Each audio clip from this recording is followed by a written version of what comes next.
சிவன் அவன் என் சிந்தையுள் நின்ற அதனால் அவன் அருளாலே அவன் தாழ்வணங்கி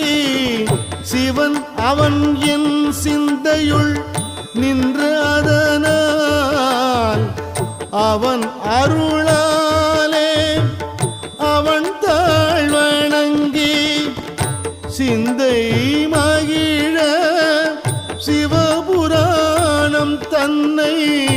சிந்தை மகிழ சிவபுராணம் தன்னை முந்தை வினை முழுதும் ஓய உரைப்பன் யான் முந்தை வினை முழுதும் ஓய உரைப்பன் யான் கண்ணுதலான் தன் கருணை கண்காட்ட